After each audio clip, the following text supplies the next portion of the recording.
Cześć, w dzisiejszym odcinku pokażemy sobie przyspieszoną metodykę skoków. Oczywiście nie będzie to tak krok po kroku, tak jak ja to robię, natomiast jest to po prostu taka zapowiedź szkolenia, które ukaże się już niedługo, właśnie poświęconego skokom startowym do wody. Także nie przedłużając, serdecznie zapraszam na materiał.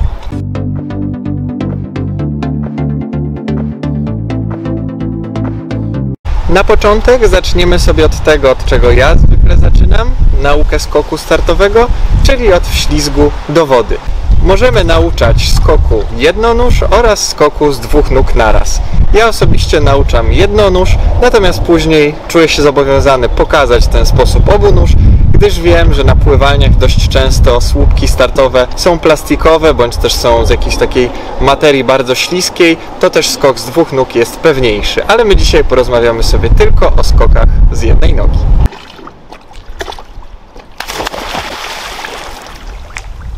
Ślizg do wody, jak widać, wykonujemy z jednej nogi, tak jak już sobie to wcześniej powiedzieliśmy.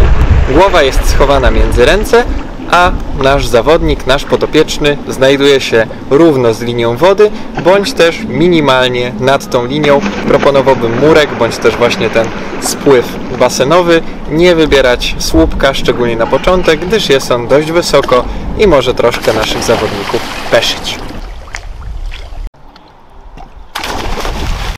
Kolejnym krokiem będzie ta sama wysokość, tylko postaramy się podnieść troszkę pozycję ciała, żeby to już nie była pozycja niska, tylko pozycja troszkę wyższa. Więc tutaj będziemy sobie wstawać już z tego jednego kolanka i wykonywać dokładnie to samo, tylko że jak widać atak na wodę jest z pozycji wyższej niż tej poprzedniej.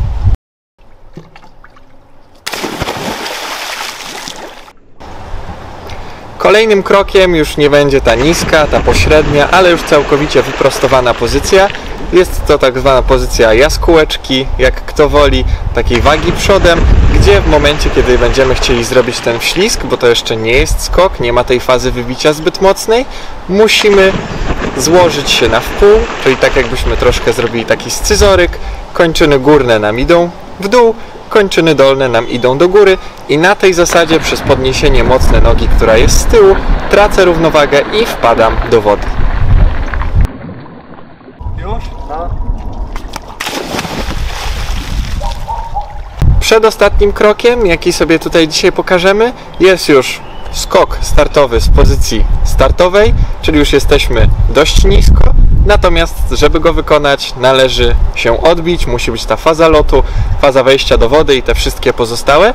Natomiast teraz zależy nam na tym, żeby noga, która jest z tyłu, bardzo pomogła nam w tym skoku, a więc poszła dość znacznie do góry. Żeby to zrobić, my sobie dzisiaj wykorzystamy taki przedmiot, jakim jest piłka plażowa, piłka do siatkówki. Im większy obiekt, na przykład deska, czy też taka dmuchana większa piłka, tym będzie łatwiej w nią trafić. Jeśli nie macie nic większego, polecam takie mniejsze, natomiast jest jedno ale, jest po prostu ciężej w nią trafić. I w momencie, kiedy się szykujemy do skoku, na sygnał start, oddaję już pełnoprawny skok startowy i staram się nogą, którą mam z tyłu, kopnąć ten obiekt, który jest za mną i zanim wpadnę do wody, staram się zrobić tak, żeby moje dwie nogi złączyły się, były blisko siebie i wpadły naraz jednocześnie do wody.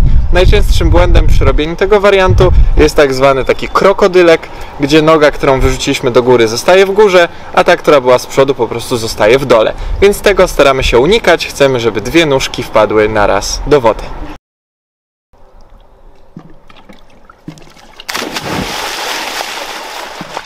I ostatnim wariantem jest już pełny skok startowy, bez żadnych akcesoriów pomocniczych. Staramy się po prostu skoczyć jak najdalej, jak najwyżej.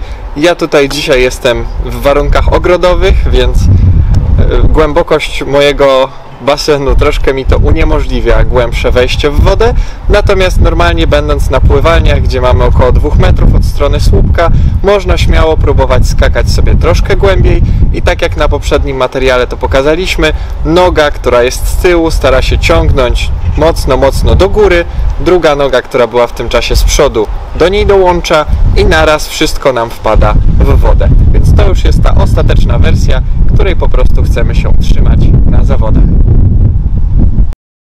Podsumowując, pokazaliśmy sobie kilka kroków następujących po sobie, jeśli chodzi o stopniowanie naszego skoku startowego.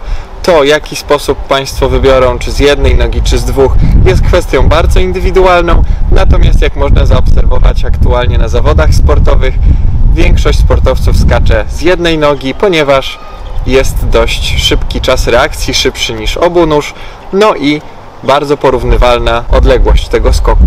Dlatego też polecam poznać jeden i drugi sposób, żeby wyrobić sobie zdanie. Skoki obunóż możemy sobie jeszcze kiedyś omówić w oddzielnym materiale, natomiast ja bardzo serdecznie zapraszam na szkolenie poświęcone skokowi startowemu, gdzie pokażemy sobie i ten wariant obunóż, i ten wariant jednonóż. Bardzo dziękuję za dzisiaj i do usłyszenia za tydzień. Cześć!